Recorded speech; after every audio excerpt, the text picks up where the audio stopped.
નમસ્કાર, ધર્મલોકમાં આપનું સ્વાગત છે। હું છું કૃષ્ણા। દર્શક મિત્રો, ભગવાન વિષ્ણુના બે એવા સ્વરૂપ જેમણે ધરતી પર જન્મ લઈને ધર્મને જીત અપાવી છે, જેમાંનું એક સ્વરૂપ ભગવાન વિષ્ણુનો 7મો અવતાર અને મર્યાદા પુરુષોત્તમ તરીકે પ્રખ્યાત થયેલા ભગવાન રામ, અને બીજું ભગવાન વિષ્ણુનો 8મો અવતાર જેઓ પૂર્ણ પુરુષોત્તમ કહેવાયા એવા ભગવાન કૃષ્ણ। તો ભગવાન વિષ્ણુના આ બંને સ્વરૂપોના દર્શન કરીશું ધર્મલોકમાં।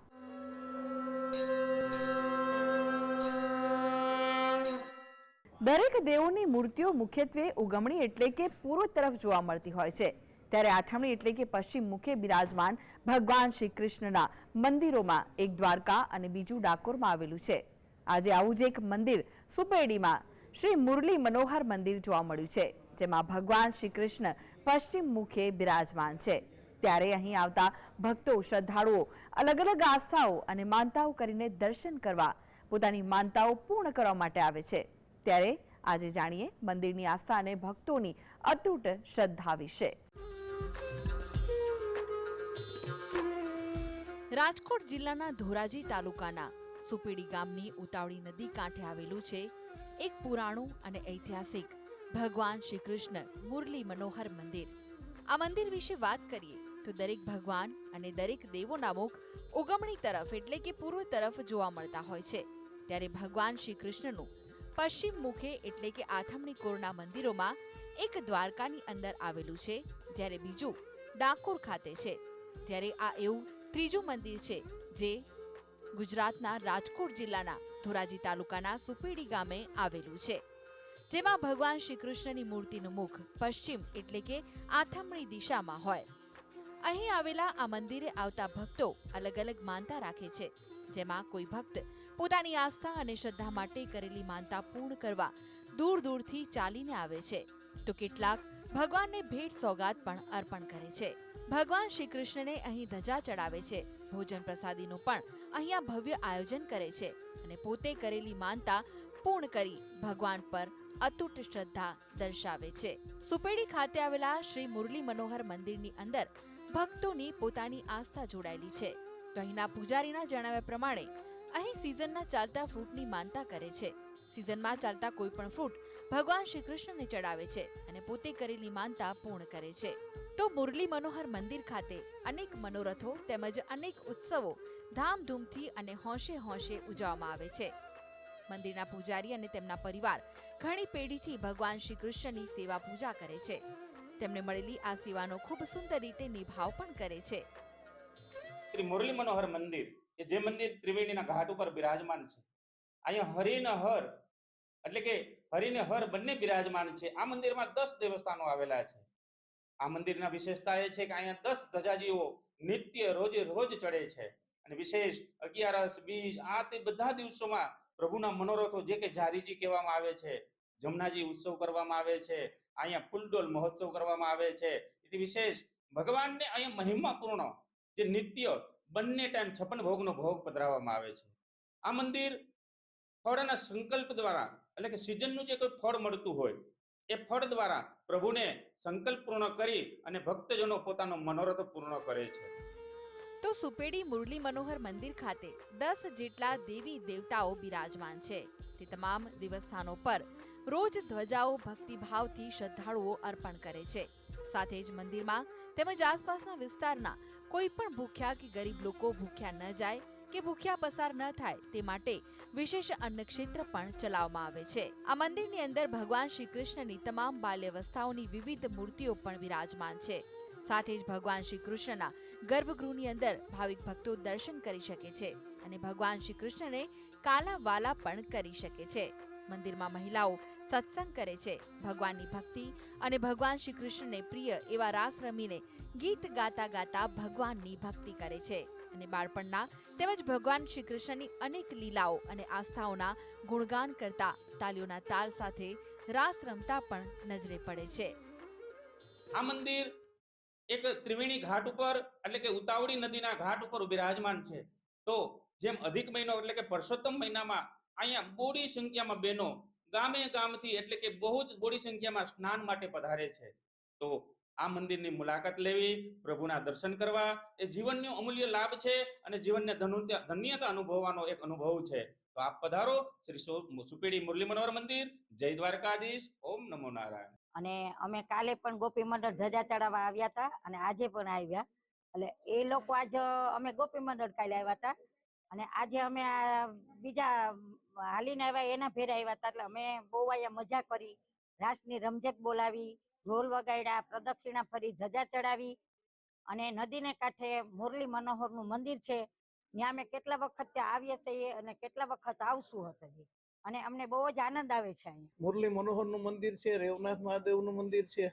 નદીના કાંઠે મંદિરનું એક આખું સંકુલ છે, જેમાં જાગનાથ મહાદેવ છે, પછી કૃષ્ણ ભગવાનનું મંદિર મુરલી મનોહરનું. એ મંદિરે અવારનવાર અમે આવીએ છીએ. અહીંયા આવીએ તો ઈશ્વરની અનુભૂતિ થાય. દ્વારકા જઈએ અને જે મજા આવે છે એવી જ મજા સુપેડી આવીએ ને તો અમને લાગે છે કે ભાઈ દ્વારકાધીશ જ છે, હાજર છે. એક લોકવાયકા મુજબ આ મંદિર હજારો વર્ષ પુરાણું છે, જેની કોતરણીઓ પણ અદ્ભુત છે. જેમાં બે ભાઈઓ દ્વારા અહીંયા મંદિર બનાવવામાં આવ્યું, જેમાં એક ભગવાન શ્રી કૃષ્ણનું મંદિર અને બીજું ભગવાન શંકરનું મંદિર બનાવવામાં આવ્યું. ત્યારે લોકવાયકા મુજબ આ બંને મંદિરો બંને ભાઈઓએ બનાવડાવ્યા હતા. બંને ભાઈઓએ જ્યારે મંદિર બનાવ્યા ત્યારે બંનેના મંદિરના ચાલતા કામ વચ્ચે પડદો રાખવામાં આવ્યો હતો, પણ એકબીજાના મંદિરની કારીગરી જોયા વગર બંને ભાઈઓના એક જ સરખા અને એક જ સરખી કોતરણીવાળા મંદિર બન્યા હતા. સુપેડી ખાતાના મંદિર પરિસરમાં ભોજન પ્રસાદનું ભવ્ય આયોજન કરવામાં આવે છે. તો શ્રી કૃષ્ણના દર્શન માત્રથી જ ભક્તો ધન્ય થાય છે. શ્રી કૃષ્ણ તમામ ભક્તોના દુઃખ દર્દો હરી લે છે અને તમામ ભક્તોને તકલીફો અને મુશ્કેલીઓમાંથી દૂર કરે છે. નદી કાંઠે બનેલા આ મંદિરમાં આવતાની સાથે જ ભક્તોને શાંતિનો અહેસાસ થાય છે. ભક્તોનું કહેવું છે કે અહીં ભગવાન શ્રી કૃષ્ણના દર્શનથી તેમને દ્વારકા અને ડાકોરમાં ભગવાન કૃષ્ણના દર્શન કર્યા હોય તેવો જ આનંદ પ્રાપ્ત થાય છે અને એટલે જ આ મંદિર ભક્તોની આસ્થાનું કેન્દ્ર બન્યું છે. Dharmalok desk, GSTV. નવસારી શહેરના મધ્યમાં આવેલા દુધિયા તળાવ વિસ્તારમાં આવેલું રામજી મંદિર સમગ્ર દક્ષિણ ગુજરાતના શ્રદ્ધાળુઓ માટે આસ્થાનું પ્રતીક છે. 1857 પહેલા બનેલું રામજી મંદિર પુરાતન કાળ સાથે નાતું ધરાવે છે. વર્ષો પહેલા એક નાનું સ્થાનક હતું જે અવાવરૂ લોકો માટે વિસામો બની ગયું હતું. સમયાંતરે શ્રદ્ધાળુઓ આસ્થાના પગલે આધુનિક અને વિશાળ મંદિર બની ગયું.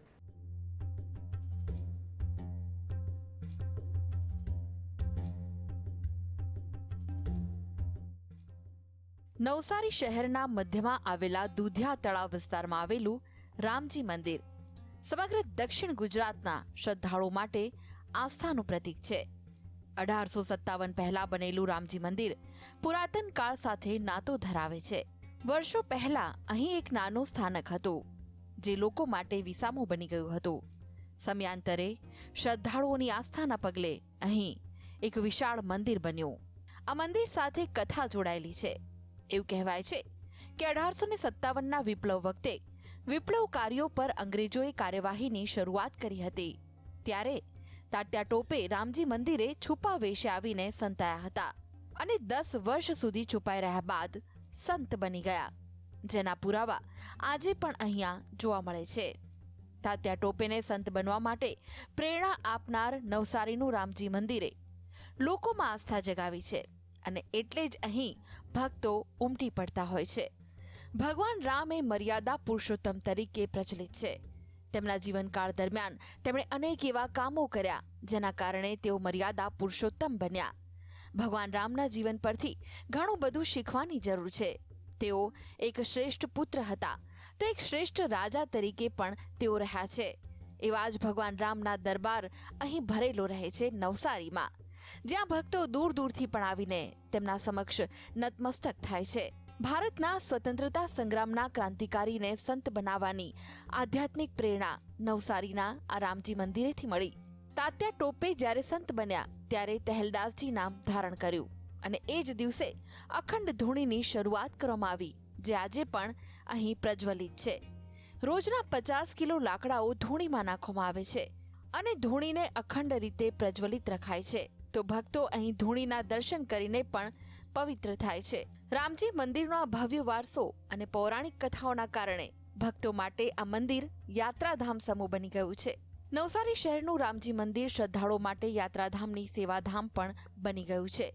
ફ્રી મેડિકલ સેવાઓ માટે અલાયદી વ્યવસ્થાઓ કરવામાં આવે છે. નિષ્ણાંત ડોક્ટરો અહીં મફત સહાય આપે છે. હોમિયોપેથી, એલોપેથી દવાઓ અને સારવાર તથા લેબોરેટરી રિપોર્ટ પણ મફત કરી આપવામાં આવે છે. રામજી મંદિર ટ્રસ્ટ સેવા પરમો ધર્મના સૂત્રને સમજીને મંદિરના ટ્રસ્ટીઓએ સાર્થક કર્યું છે. તો અહીં દરરોજ બપોરના સમયે ગરીબોને ભોજન પણ કરવામાં આવે છે. પ્રભુ શ્રીરામનું આ પૌરાણિક મંદિર ભક્તોના હૃદયમાં અલગ જ સ્થાન પામ્યું છે.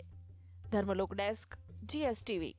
તો દર્શક મિત્રો, આ સાથે જ આગળ જોઈશું વિશેષ રજૂઆત સુખની શોધમાં. તે પહેલા લઈએ વિરામ.